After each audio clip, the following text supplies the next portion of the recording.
Well, look at the payroll fight. I mean, can you imagine this ridiculous exercise? It isn't the most important thing in the world. I mean, Obama's saying, it's the end of our time kind of thing. It's not, but it's a good example of where something that would routinely be compromised on.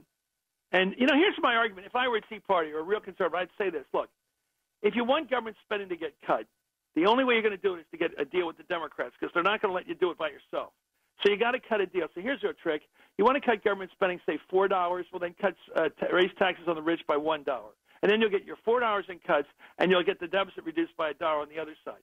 But if you hold to your guns and say, I'm not cutting any deal, you're not cutting government spending because you'll never get a Democrat to agree with you because they politically cannot join forces with you if all you do is hurt the little people and don't put some a burden on the wealthier people. They cannot agree with you constitutionally with the way they come from politically.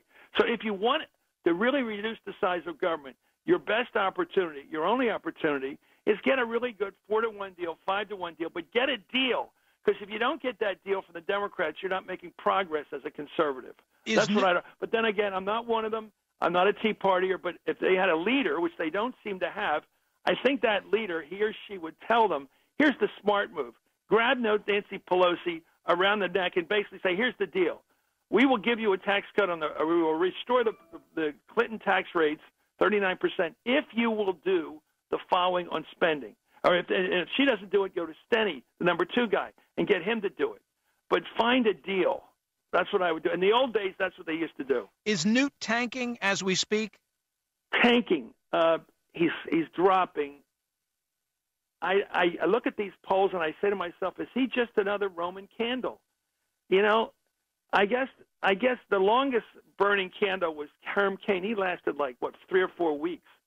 Michelle Bachmann lasted less than that. Trump lasted about 2-3 weeks at the most.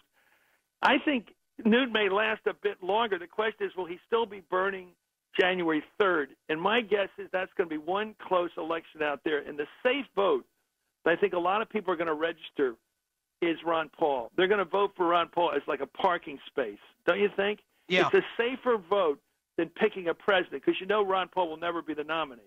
So you go, he will probably in a million years, maybe 10-1, 20-1 shot at best. So you vote for him, and you're basically saying, let's slow this train down a little bit. I want to make my decision in March or April and also hope for somebody else to come in this race. I tell you, I'm not scared of Mitt Romney being president. I'm not scared of it. He's a business guy. He'll make practical decisions. But I am scared of the desperate statements he's been making the last several days. Like what? North Korea. I mean, really sticking it to Kim Jong-il. I mean, going after that guy after he's dead. What's that for? Just to stir things up? The last thing we need to do is stir up that crazy country with that young guy. We don't even know what he's made of yet. Don't stir the pot now. Let's watch. Keep it calm. This guy could invade Seoul tomorrow. We don't know, and we'll be in the war. You know what I mean? I mean, don't just start throwing out political shots without fully understanding the consequences right now. Hey, final question on Jack Kennedy, Elusive Hero. You did a lot of research. It occurred to me as I was reading the book that this was the last hurrah, the last opportunity for someone to really speak with people who knew him. Was there one particular interview you conducted where someone regaled you with stories about JFK? God, that's a great question. I interviewed Ted Sorensen before he died. I interviewed Ben Bradley in front of his fireplace. He was great. Charlie Bartlett, I interviewed Saturday morning with the snow 3 feet deep. I trudged through it. Charlie Bartlett said something to me, and he's the guy that introduced Jack to Jackie, and he said to me, and I didn't put this in the book, he said, it wasn't the smartest thing I ever did. It was kind of wry, and I got it, although he loved both of them. He knew that it wasn't a great marriage in terms of fidelity because Jack just wasn't constant like Jackie was. Jackie was totally in love with this guy.